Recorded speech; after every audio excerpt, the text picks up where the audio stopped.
Good morning, my little buns. It has been a while since we've sat down, talked face to face. I decided that I wanted to post this video as soon as possible because the farm content is coming. We have a lot of exciting things planned and ready for you guys. This video specifically is going to be the beginning of that.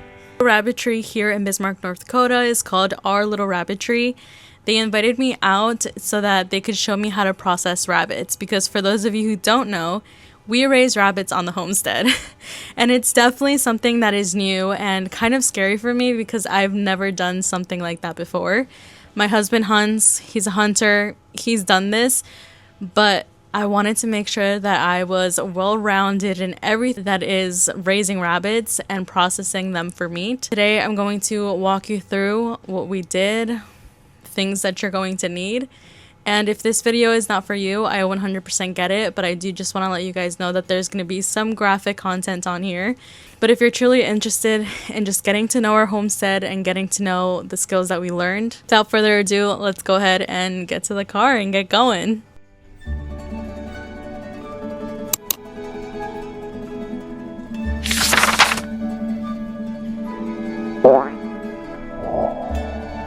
So the owner of the Our Little Rabbit Tree in Lincoln, North Dakota is called Ryan. He was nice enough to show us this whole process. Throughout the video, I'll be putting little overlays of things that Ryan uses in his operation. Amazon? Okay. Shields has them if you want to buy local. Yeah. The processing method that we chose to do was a broomstick method. Okay.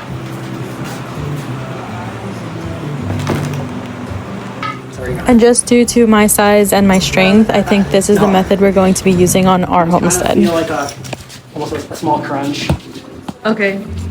And then after that, it's nerves. If you want to check, the teaser way to check is called the eye test. Okay. So you're looking at their eyes, you're touching, there's no reflexes, they're completely done. Okay. That's if the brainstem was still active, the eyes would still be responding because that there's no eye motion. Yeah. It's completely done. Makes removing easier to do. Okay. Because there's no bones to cut through.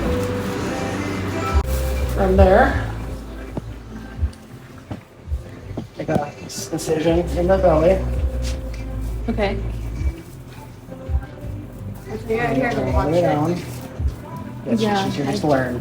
I've never done this before. And then I don't do hides. Okay. So I'm not trying to protect the hide. But if you want to protect the hide like you wanted to do hide, you do a Y incision. I don't. I just come around and pull from both sides. Okay. It kind of just depends on what you want to do. But you don't need a knife for most of it. The rabbit hides are very, very easy to peel. So I can just use my finger for everything. I'm just coming all the way around. Now I can find my hand on the other side. Okay. Take my knife from behind. My Now dad, I've separated it. my dad has been doing this for a long time. Yeah. Yeah. And then I just pull down. Normally I save the hides. Right now I have too many of them, so I'm not going to save them this time. Find the knuckle, make a slight incision, and you should be able to just pop it. And from the other side, I just very carefully take my knife from the top and run it down. Try not to cut any of the organs. Just more the smell. Grab it with your hand. You feel the belly and the liver separate. And from there, you just pull straight down, and that pulls everything out. Okay. And then from there, we do a health check. The major things I'm looking at is our liver. We want it to be clean looking, no spots, no bumps, striations, nothing. This is a very healthy looking liver, very healthy looking gallbladder, Okay. and healthy kidneys. This one was a runt, and I think it was going to be a failure to thrive, but like it wouldn't have probably survived all the way to adulthood. Okay. And I can tell that because of the gas in here. It wasn't eating as much. It kind of might have been what happened to Mila. Tamila, yeah. So just as they get older, sometimes that gut bacteria isn't as efficient, and I don't know why. So heart and lungs are down in this little sac. I just rip it open with my finger, and that's the last thing we're looking at medically for this rabbit. We're gonna pull out the heart and lungs. Lungs are very nice. They'll start to turn white as after death, but there's no weird color, striations, bumps, no tumors, nothing like that. Okay. And it's got a very nice looking heart, which is still Oh, it's tapping still a little bit, beating. yeah. Oh, that's crazy. So it shows that this animal is very healthy. Medically wrong with the rabbit as far as eating it. It's just something that maybe it didn't. This one was the route too. So that one doesn't help this. So I know that it could have just had this issue from the get-go.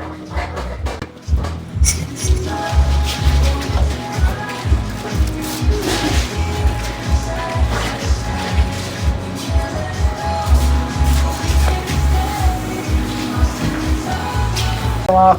I found that just a slice on either side that pops right off, and then we split the hip bone so we can remove that last bit of bowel, and then we'll have to wash it just because they usually do. We split that bone, we can run our finger down, pull all that out. And we kind of just look over, make sure we missed anything, like a little blueberry there. Okay. So it's good to me. So now we'll peel back that foot. Again, we're kind of just looking for that knuckle. A slice, and it snaps, pops off cleanly, and just come in under that tendon, and now you got your luckiest rabbit foot. Yeah. Some people don't even do the knife; they just break. When I come over, since it's my last one, I'm just going to let it drop right into the tray. Slice, and it's in there. I usually do 2, and then I take them inside, and my wife washes them. Okay. Yep. As you see on the screen, the rabbit is still moving, and I just want to let you know that the rabbit has fully passed on, and this is just the reflexes of the muscles.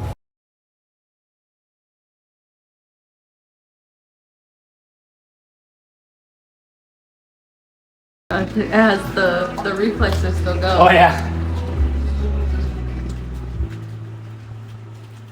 Some get pretty dramatic. Some kick and thrash. Most don't. Okay. That's why I just do that eye check. And obviously, once he's dislocated like that, it's all done. Oh, so even like after they're gone, it'll still like kick and be dramatic? Oh, they can really? sometimes. Okay. Yep. That's why I do that eye check. If you're not sure, just tap that eye. If that eye blinks, just go ahead and give it another stretch or something. I do my method's called the broomstick method. Some people do what's called the choke chain method. The idea is the same. You're trying to break the neck, but they basically have a chain hanging from above. Yeah. They wrap the chain around the neck. They're holding whatever, and they just hold the rabbit and drop down. And it does that same thing in your arms. Some people find that's more relaxing for them because they don't have that moment of climbing on the floor. Yeah. But I don't think it seems to bother them much. So by the time there's enough pressure that they're feeling any level of discomfort, I'm pulling up and it's gone. It's less than a half a second of them going. Yeah.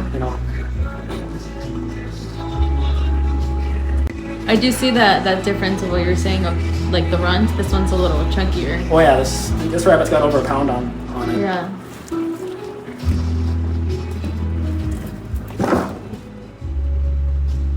And sometimes, depending on if I have a lot of rabbits, I won't even bother processing a runt out all the way. Yeah. I would just butcher it the way I dig, maybe gut it, and then just give it to my dogs. Okay. Yeah, it's not gonna have quite as much meat. That one I'll probably put in like a crock pot for like just pulled rabbit or something, just for something easy, since it's not gonna be as much meat yield. This thing's gonna have well over a pound more meat. Yeah.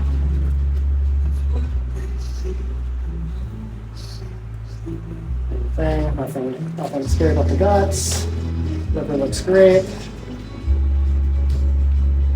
This one's got quite a bit more fat around the kidneys. Okay. Some people save this kidney fat and they render it down to make rabbit tallow, which is amazing for like soaps and candles. Yeah. Because it's very low in natural order. So when you add your essential oils to it, it takes all that. Oh, wow. Rabbit fat is very oil soluble. Okay.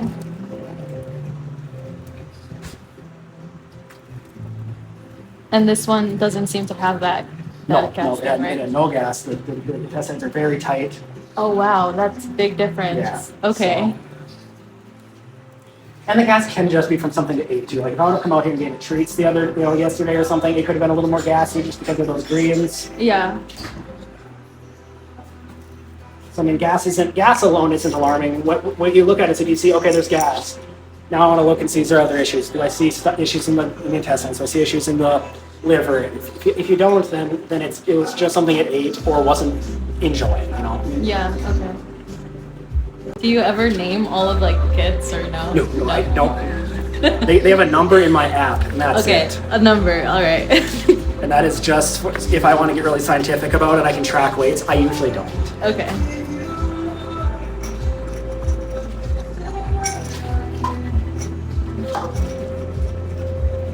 No, I have found that not naming them makes it way easier to.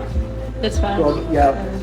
And it's tough when you eventually end up having to look at one of your breeders and do the same thing because Yeah. they might slow down, they might quit breeding, they might start to get sick. You know, I've had some where it's like, oh shoot, I think it's not happy anymore and put it down because it just needed to go.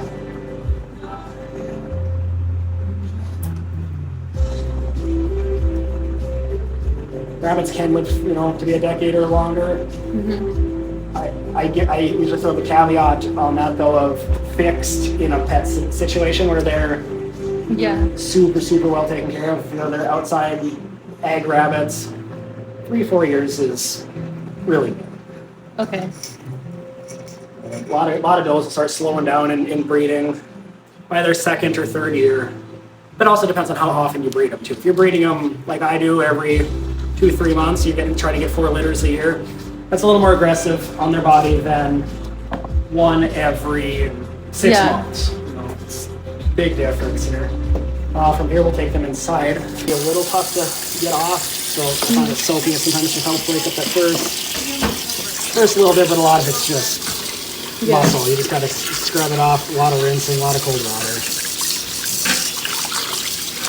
Just that bigger one's got quite a bit more shoulder fat. This too, if you want, you can separate your shoulder fat and save it with your other rabbit fats. And what you can do while you're trying to build up a decent amount of fat to render down is just freeze it all. Just put it in baggies and freeze it. That'll keep it from oxidizing and picking up like your freezer taste.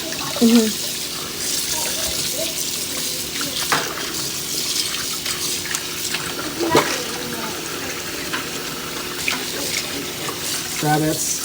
A lot of that is just a mental game. You'll never get 100% of the hairs off. You're just trying to get 99%. When you have a white rabbit, if you don't see white hairs, out of sight, out of mind is. Yeah.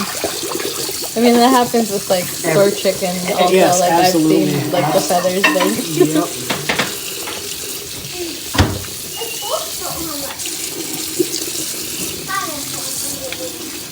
And some of this you'll get later, like you'll get it when you go for processing, like all this fat and stuff. Some of the hairs stick to that, and it's just not worth picking at this stage. You just do that when you're doing your trim down. Okay.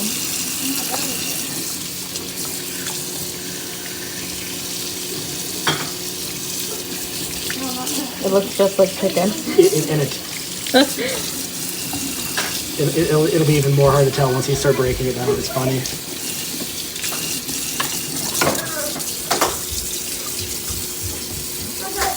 Where did we get these trays at, Maddie? They're nice because they fold up into nothing, so you can have a couple of them on hand. Oh, it has a little drain in there. Yeah. Oh, okay. Yeah. So what I'll do in the summertime, if it's hot, and if I have to do this outside when it's hot, I can put some ice in the bottom of this and put that lid on in between rabbits. Yeah. Keeps the flies off and it keeps them cool while you're. While you're still working. Yeah. You don't want to feel like you're being rushed. You want to take your time. I mean, if you're rushing with a knife, you're gonna end up cutting yourself or making a mistake. Yeah. So just know you can take your time. And the rabbits appreciate it too. If you're just being calm and methodical about it, they don't know anything that's going on. They're not exactly the wisest creatures in the world. You can do this in front of them and they don't know what they've just did. So makes it less slippery and easier to work with. Yeah.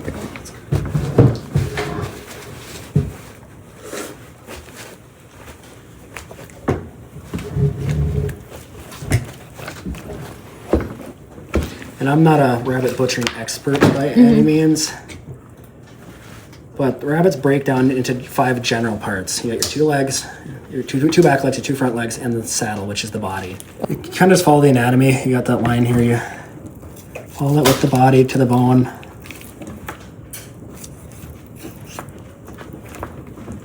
And then you got your spine. So you'll drop that knife down in there, and that hip socket come through there.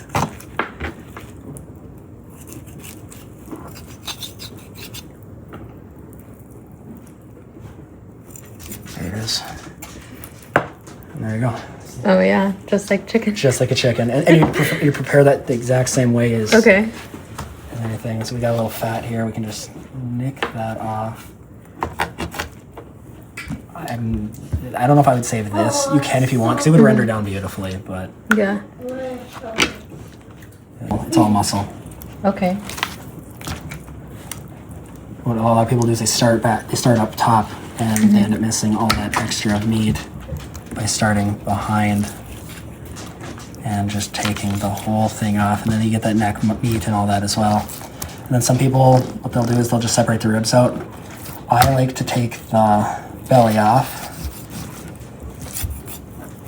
and then you'd separate the fat. But some people cook it just as is. I find it'll be a little chewy, so you can either grind it or you can dehydrate it for like rabbit jerky. And rabbit jerky is so good. Yeah.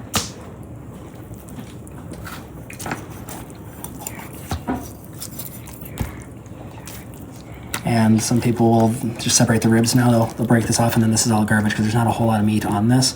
Or they'll just take the spine. Your back straps off each side. Okay. I can show you what that looks like on this one. Go there, and then you can come from underneath. Finding a bone there.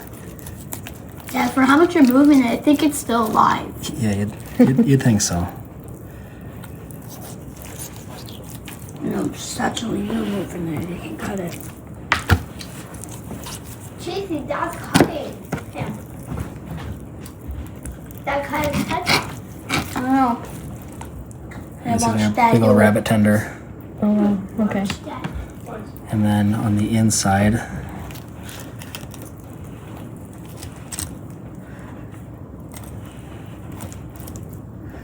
is a smaller tenderloin.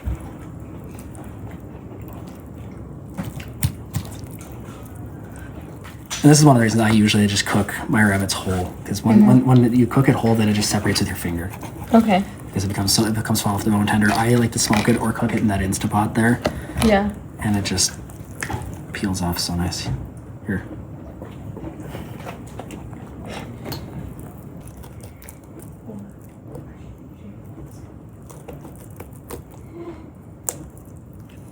And some people don't even do this now. They would do this after they've frozen it and brought it back out, because then it's, right now the muscle's kind of fighting me. It's tense. It's starting to tense up.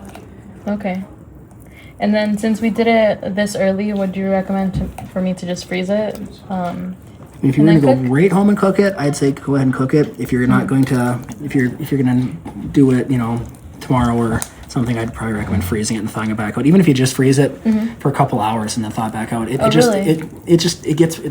freeze cycle damages the cells of the muscle and helps that rigor come apart. But yeah, there's basically nothing left now. I mean, Yeah. if you really wanted to get picky, you could get some of this, but sure, not Probably much is used left. for stock or something. Yeah, absolutely, it's great Yeah. for bone stocks, but I'll give you a whole one too if you want to try to do this yourself at home. Just Okay. your own way. You can have Yeah. this one, and then you can have another one just to practice with. But yeah, that's essentially it. So we made it back home and we got 2 rabbits from this whole experience. One I already made into some chili wings. If you guys want to see that video, it's posted on my TikTok. If not, you'll have to wait for it to drop on YouTube. I still have to go in, schedule all the content that I've been missing. But it's gonna be there, I promise, or go follow me on TikTok. Other one, I'm not quite sure what recipe I want to try next. If you guys have any recommendations, leave them in the comments. I will try to look at which one's the best and try to make different videos as we start raising and processing our rabbits here at the rabbitry. But yeah guys, thank you so much for watching this video, and if you enjoyed this type of content, let me know. Maybe I'll continue to make more videos like this, maybe feature other growers and producers in my area, something along those lines.